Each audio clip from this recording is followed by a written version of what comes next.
ये 2 मिसाइल आ रहे हैं जनाब कतर एयरबेस की तरफ से।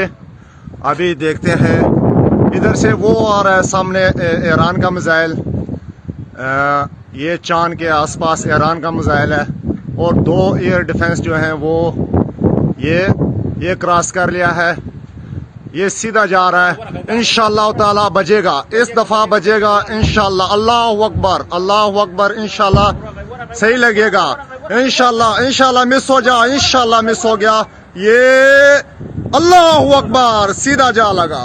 अल्लाह अकबर, अल्लाह अकबर, अल्लाह अकबर, अल्लाह अकबर। एक लगा है। আসসালামু আলাইকুম বন্ধুরা, আশা করি সবাই সুস্থ আছেন। বন্ধুরা, কাতারের ভেতর ইরানের মিসাইল এবং ড্রোনগুলো কি করছে সেই বিষয়ের ব্যাখ্যা করার প্রয়োজন নেই। স্ক্রিনে আপনাদের সবার সামনে সেগুলো হাজির। যুক্তরাষ্ট্রের আকাশ প্রতিরক্ষা ব্যবস্থা, ইসরায়েলের আকাশ প্রতিরক্ষা ব্যবস্থা পশ্চিমা বিশ্বের দশকের পর দশক ধরে তাদের আবিষ্কার করার আকাশ প্রতিরক্ষা ব্যবস্থা ব্যর্থ, কোনো কিছু করতে পারেনি। ইরানের সামনে দাঁড়াতেই পারছে না তাদের আকাশ প্রতিরক্ষা ব্যবস্থাগুলো। কাতারের ভেতর যুক্তরাষ্ট্রের সর্ববৃহত্তম যে ঘাঁটি রয়েছে আল উদেদ এয়ারবেজ, সেখানে নিখুঁতভাবে ইরানের ড্রোনগুলো কি করে এসে হিট করছে তার দৃশ্য আপনারা দেখছেন। কোনো কিছু করার নেই, শুধু চেয়ে চেয়ে দেখতে হচ্ছে যুক্তরাষ্ট্রকে। দেখুন, সৌদি আরবের রিয়াদের একেবারে কাছাকাছি যেই প্রিন্স সুলতান ঘাঁটি রয়েছে, যেখানে যুক্তরাষ্ট্র তার অয়েল ট্যাঙ্কারগুলোকে এনে রেখেছিল ইরানে আক্রমণের জন্য, এবং অভিযোগ রয়েছে অয়েল ট্যাঙ্কারগুলো কাজ করেছে হামলার ক্ষেত্রে। সেখানে কি করে নিখুঁতভাবে ইরানের ছোড়া মিসাইল, হাইপারসনিক মিসাইল বড় পেলোড নিয়ে আঘাত করছে তার দৃশ্য আপনারা দেখছেন। $1 বিলিয়ন এক একটি থার্ড ক্ষেপণাস্ত্র, মিসাইলের দাম $8 মিলিয়ন। সেই মিসাইলও কোনো কিছু করতে পারেনি। আর নজিরবিহীনভাবে দেখুন, বাহরাইনের জনগণ হামলা হচ্ছে, ইরানের মিসাইল হিট করছে, তারা খুশি উদযাপন করছে। দেখুন, এটি একটি নজিরবিহীন দৃশ্য যে নিজের দেশে হামলা হচ্ছে, ইরান হামলা করছে, তারপরও তারা খুশি। ইরানি প্রযুক্তিগত সক্ষমতার এই বড় বিজয়কে তারা নিজেদের বিজয় হিসাবে উদযাপন করছে। এটি একটি নজিরবিহীন দৃশ্য।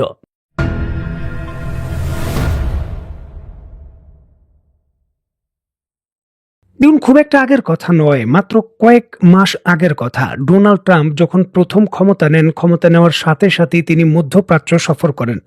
ওই সময় কিন্তু মধ্যপ্রাচ্যের দেশগুলোর মধ্যে একটা প্রতিযোগিতা শুরু হয়, ডোনাল্ড ট্রাম্পকে কে বেশি খুশি করবেন।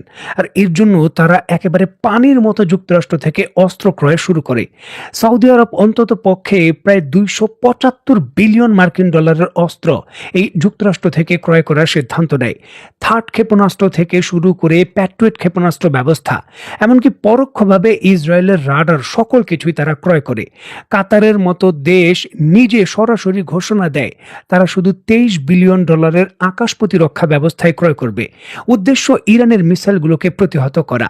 সংযুক্ত আরব আমিরাত নিজেরা PAC-3 মিসাইলের জন্য অন্তত পক্ষে $75 বিলিয়ন তারা সরাসরি খরচ করার ঘোষণা দেয়, এবং এই মিসাইলগুলো কিন্তু অলরেডি ডেলিভারি হয়ে ডিপ্লয় হয়ে গেছে।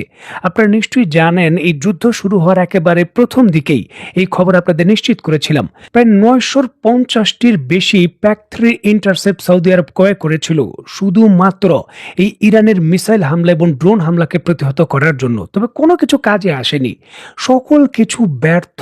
বিলিয়ন বিলিয়ন ডলার পানির মতো তারা ভাসালেও কোনো কাজে আসতে পারেনি ইরানের বিরুদ্ধে। স্ক্রিনে বর্তমানে আপনারা যে দৃশ্যটি দেখছেন, এটি হলো বর্তমানে আরব বিশ্বের বিলাসবহুল যেই সকল শহর রয়েছে তার দৃশ্য।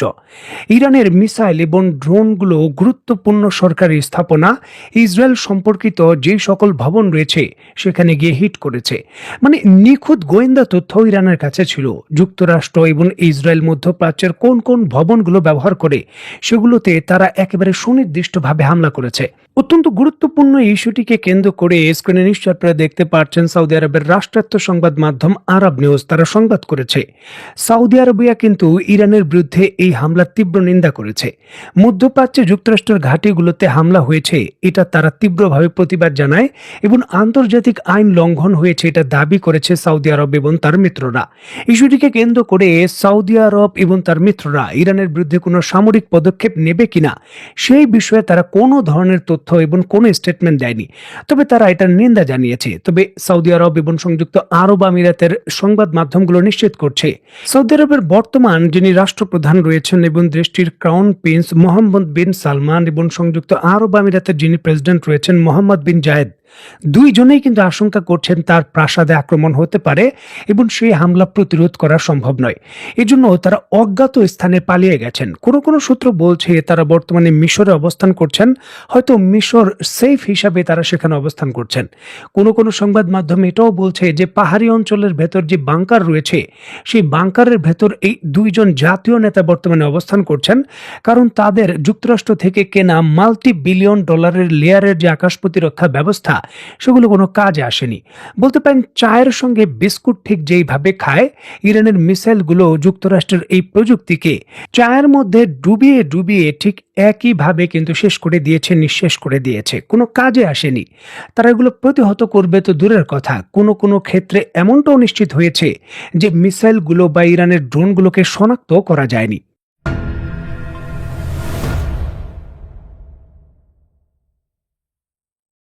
অতি আত্মবিশ্বাসী কখনোই ভালো নয়। ডোনাল্ড ট্রাম্প এই ক্ষেত্রে ইরানের বিরুদ্ধে হামলা করে ভুল জুয়া খেলেছেন, হাই রিস্ক জুয়া খেলেছেন। আর এই কথা আমি বলছি না, যুক্তরাষ্ট্রের যারা ঊর্ধ্বতন সামরিক কর্মকর্তা রয়েছেন তারা এটা বলছেন যে জুয়ায় যুক্তরাষ্ট্রের পরাজয় হওয়ার বিষয়টাও কিন্তু ব্যাপক ভিত্তিতে ঝুঁকির মধ্যে রয়েছে।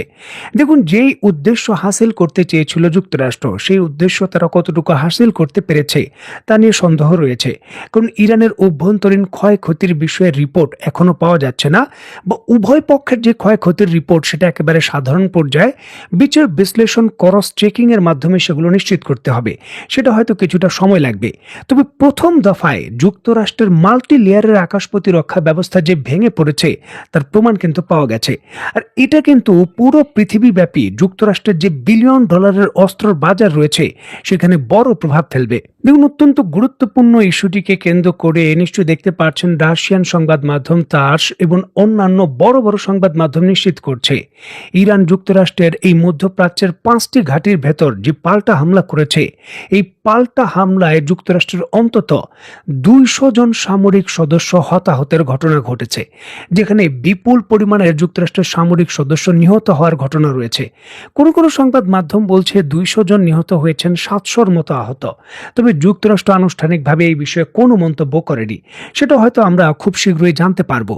তবে হতাহতের ঘটনা এবং ক্ষয়ক্ষতির বিষয়টা যখন সুনিশ্চিত হবে, তখন এই হামলা, এই যুদ্ধ কত দিন এবং কোন জায়গায় মন নেবে সেটা আমরা পরিষ্কারভাবে বুঝতে পারবো।